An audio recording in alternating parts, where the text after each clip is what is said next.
Hello, I'm Dr. Mary Ann Teitelbaum, and today we're going to talk about intermittent fasting. Now, intermittent fasting is all the rage right now, where research has shown that limiting your intake of foods and calorie-containing beverages for only a window of 8 hours a day might be beneficial to your health. You abstain from food for the remaining 16 hours, but you're still allowed to drink water and other non-caloric beverages like plain coffee or tea.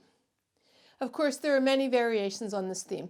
Some people fast on alternate days, some do it periodically, many others do it as just described on a daily time-restricted feeding schedule.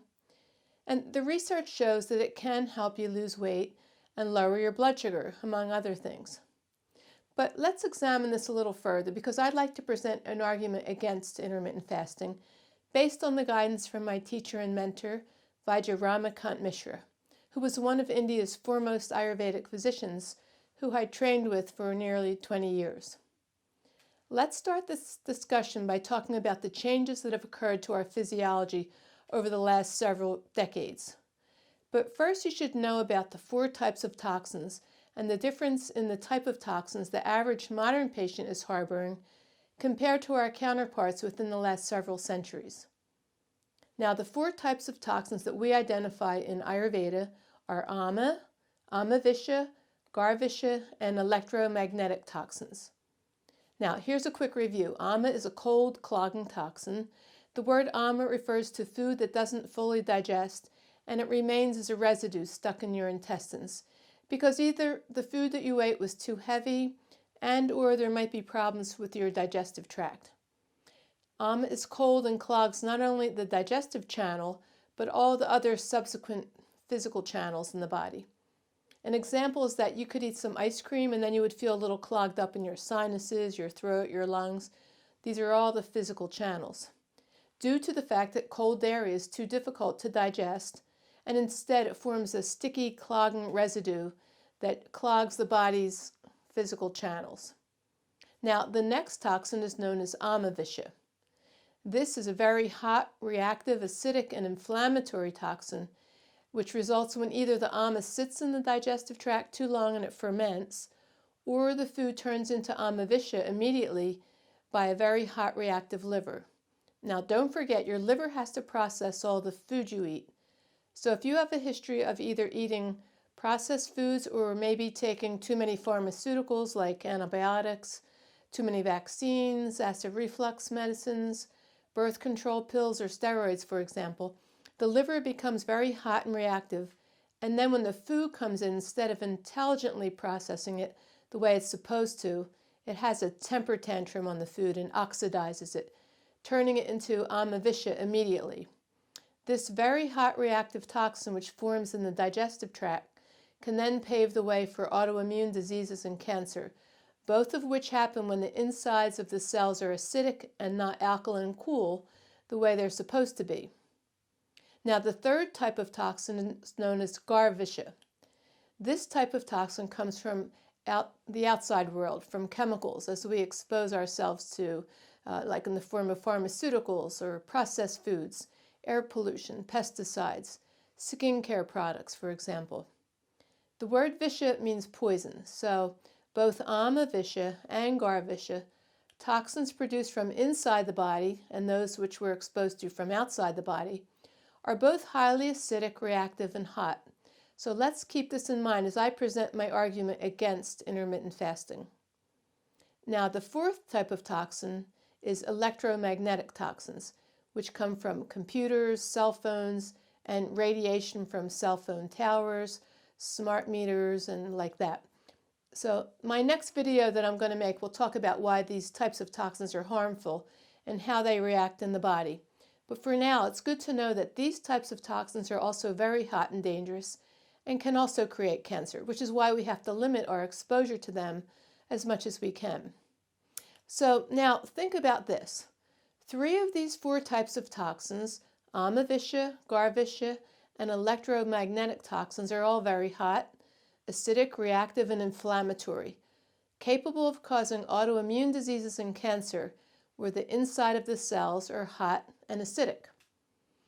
Now, in this modern era, especially within the last 100 years, as pharmaceuticals developed, as the food industry grew and started churning out food with chemicals our ancestors would have never eaten, as we allowed over 80,000 chemicals into our environment with air pollution, pesticides, skincare products, and so on, nowadays we're overloaded with hot reactive toxins, which is why autoimmune diseases and cancer are at epidemic levels now. Our bodies are letting us know that they're filled with inflammatory hot toxins. The liver is overwhelmed and overheated, and the inside of our cells are acidic, all contributing to this epidemic of cancer and autoimmune diseases that we're seeing in this modern age. So now think about this too. The liver is the main filter of the body, and it's the liver's job to have to deal with all these very hot, new modern toxins that enter it on a continual daily basis. So what happens when the liver filters out hot reactive inflammatory toxins all day, every day? Well, it gets hot. That's what happens when the liver is overheated and gets hot from all these toxins. And guess what else happens when the liver gets hot? Many things. But here's one thing that's happening to just about everyone. The liver is not only the seat of detoxification, but the main seat of digestion, which means that in addition to filtering out all these very hot toxins, it has to also process the food that we're eating. And in case you didn't know, the liver contains 5 digestive fires, so it can burn up the food that we're eating. Compare that to the stomach, which has 1 digestive fire. Both organs have to cook and transform the food you eat so it can absorb easily into the bloodstream. So let me reiterate this here. The liver has 5 digestive fires.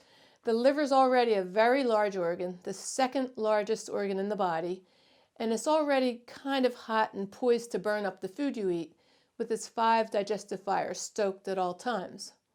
Now, in this modern era, the liver is even hotter due to all those hot toxins I was just talking about that it has to deal with. Now, when I sat with my teacher and mentor, Vaidya Rama Kant Mishra, he would take the patient's pulse and then he would dictate to me their protocol, which I would write down for them to follow when they got home. The directions that I wrote over and over all day were this: never skip or delay meals. Why? Because the liver, a very hot organ, is looking for food. And in this day and age, it's extra hot and needs extra food to pacify it. By avoiding foods when you're hungry, the liver gets hotter and hotter. Then, since the liver makes the blood gets hot, which can make you feel angry.